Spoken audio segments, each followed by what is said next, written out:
Netflix has a clear international strategy, which I cannot say for Paramount if, we have to choose between the two. And I think very few streamers have that clarity of vision as far as recognizing there's an entire industry outside of North America. So I think for creators here, people who work in, not necessarily in the North American markets, who work in Europe, who work in Israel, who work in non-English, this is a better version of that happening.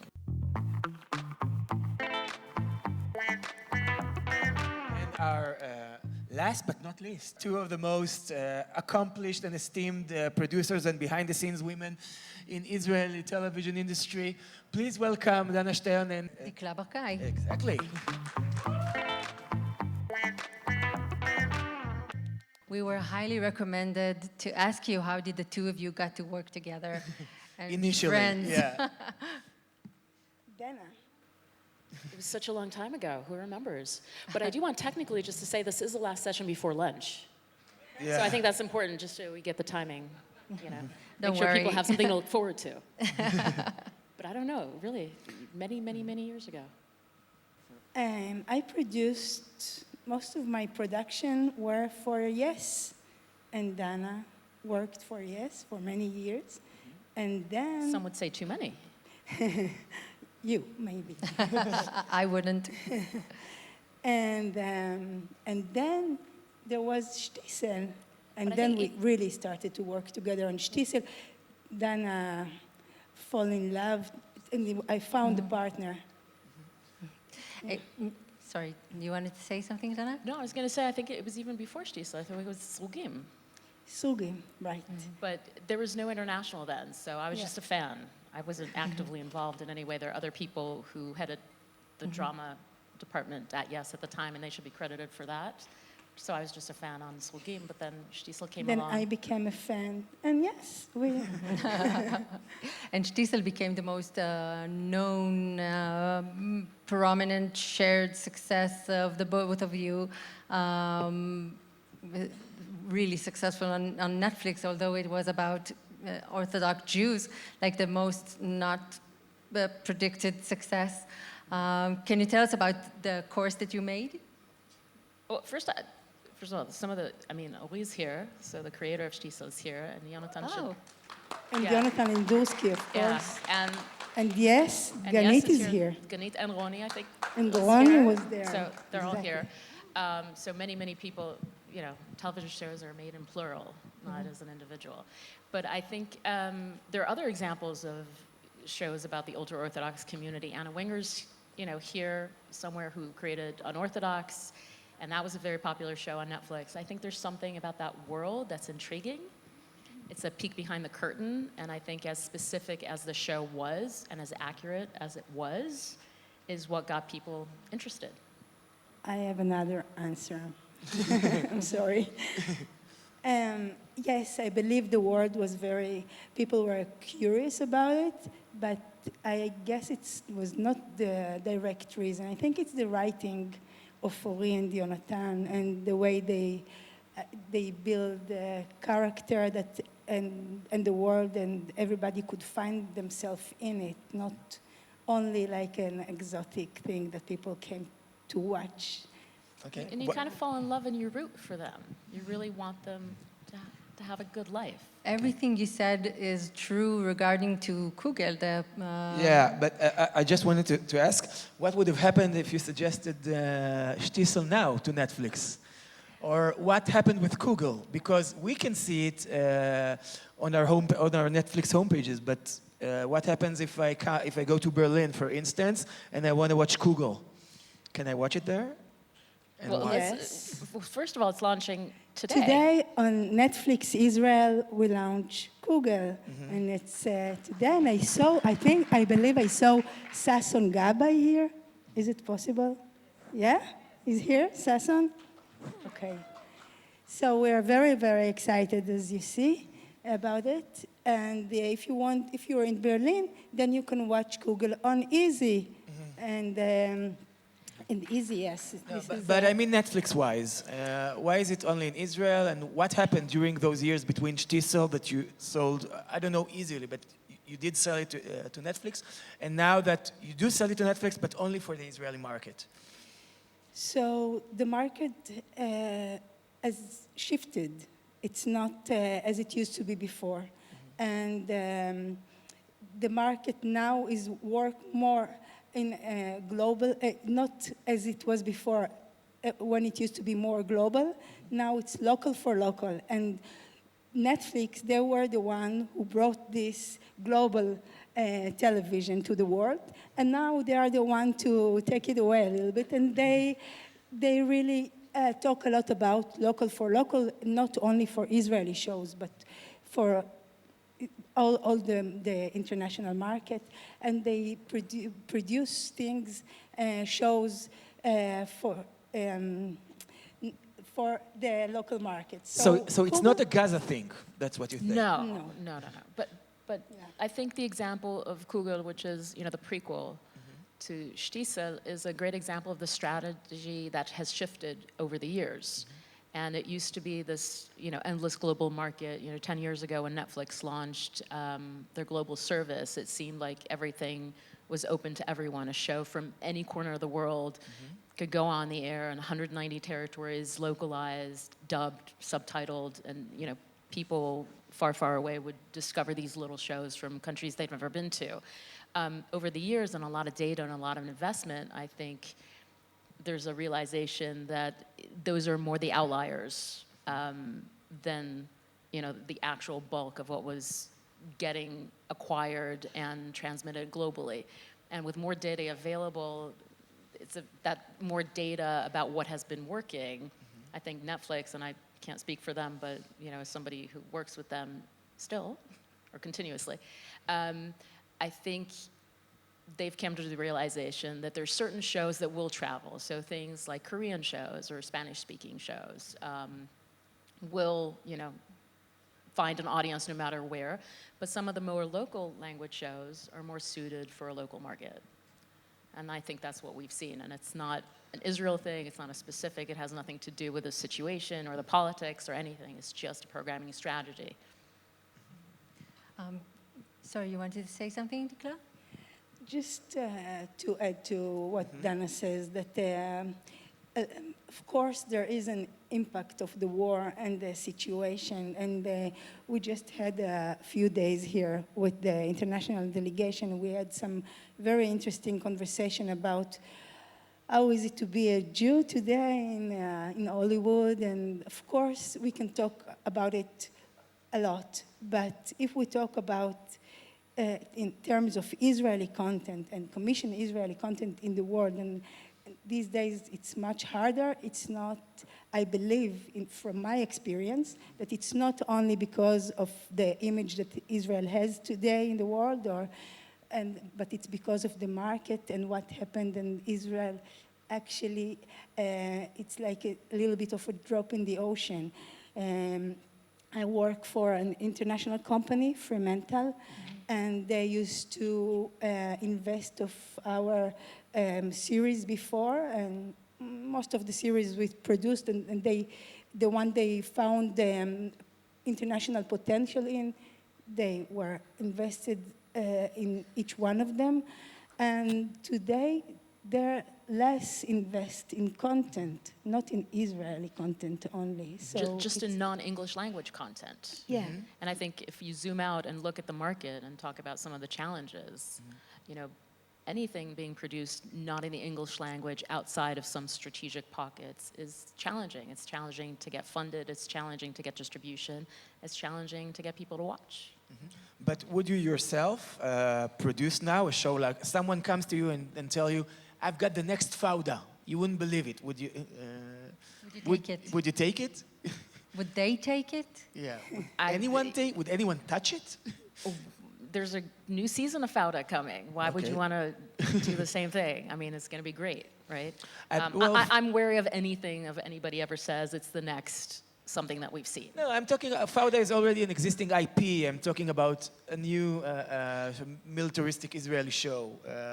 I believe in story and writing. I have no other answer. So if it's good and something that I relate to and it touches me, then I'm there. But if you want to hear a little bit more about the market as I experience now as a producer that go to sell shows, then I can say that they're also in Israel and outside of Israel, because the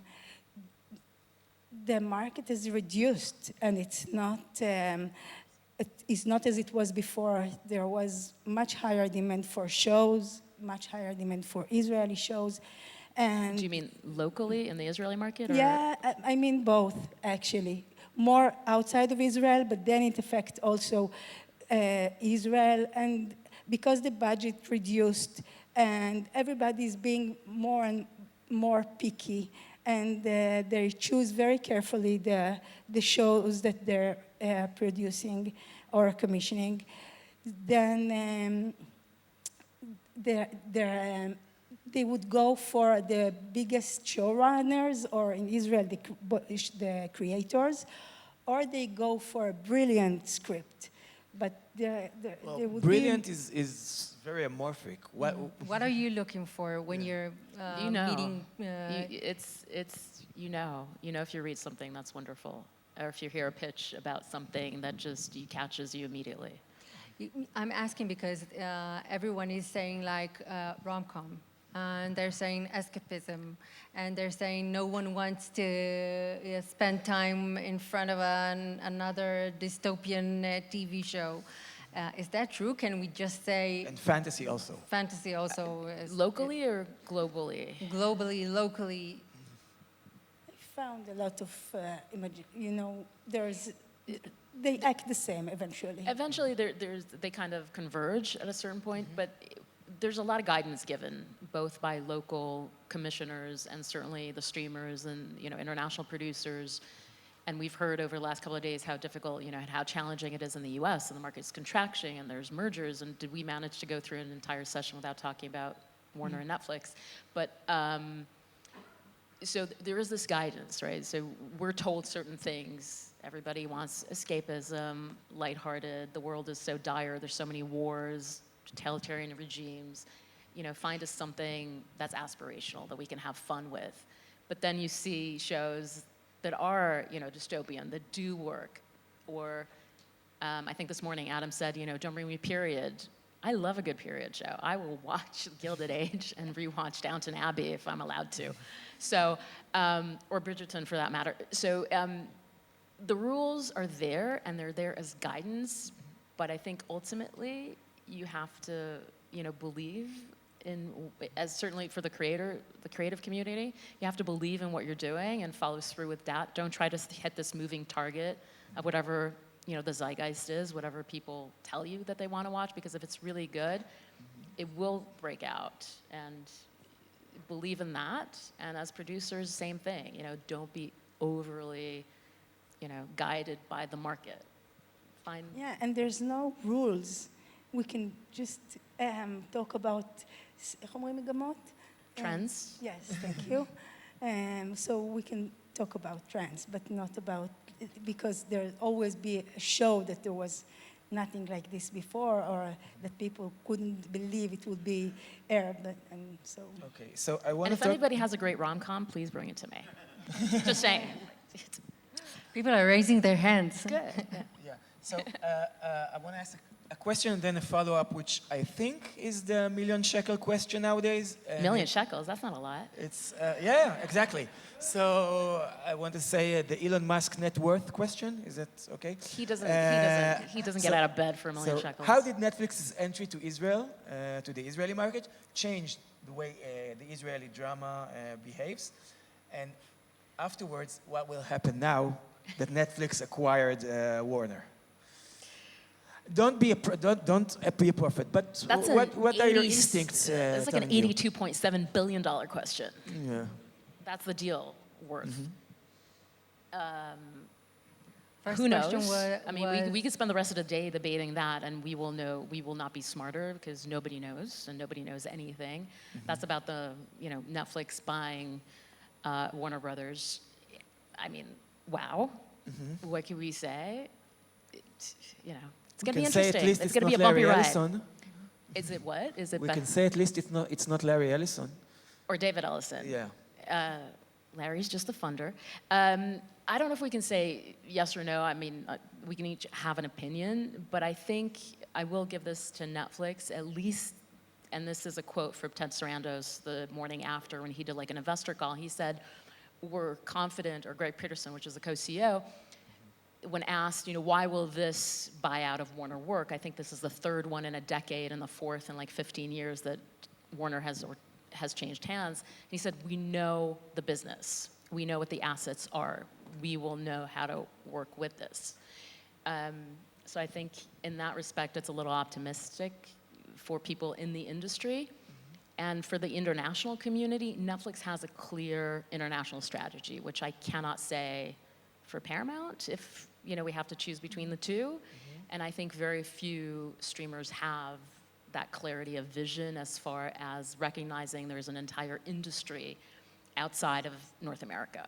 So I think for creators here, people who work in, not necessarily in the North American markets, who work in Europe, who work in Israel, who work in non-English, this is a better version of that happening. But will it affect absolutely. Israeli TV? It's going to affect the entire industry.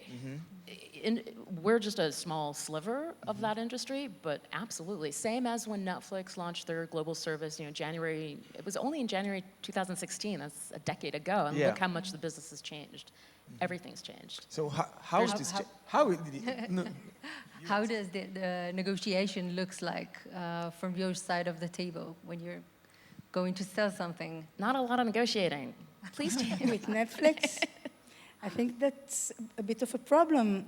Netflix, they are the biggest platform in Israel.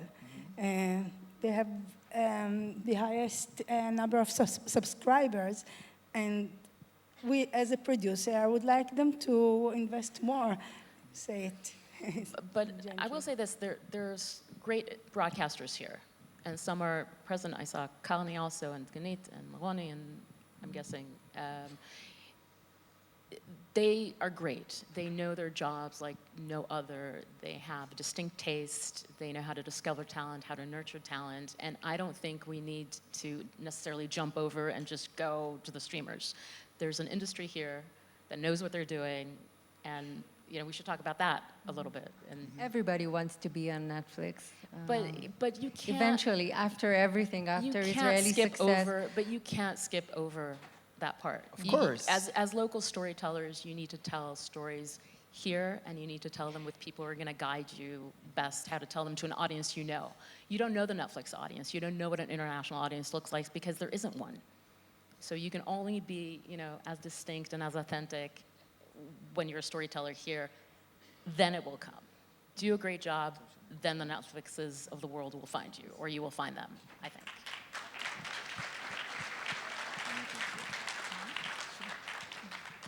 I think everybody wants to know, everybody wants to know what you think would happen to great Israeli TV in this time. Let's talk about Makom Sameach, a really huge success drama from Kan 11. Could it sell? Would it sell? Give us a... Ronnie is here. We're not the one to ask. I really believe in good stories, and I believe that eventually it touches... The time has changed. We're not in the same time that Fauda and Kugel and Shtisel were traveling. It's different. As I said before, it's local for local, but it doesn't mean that it couldn't sell local.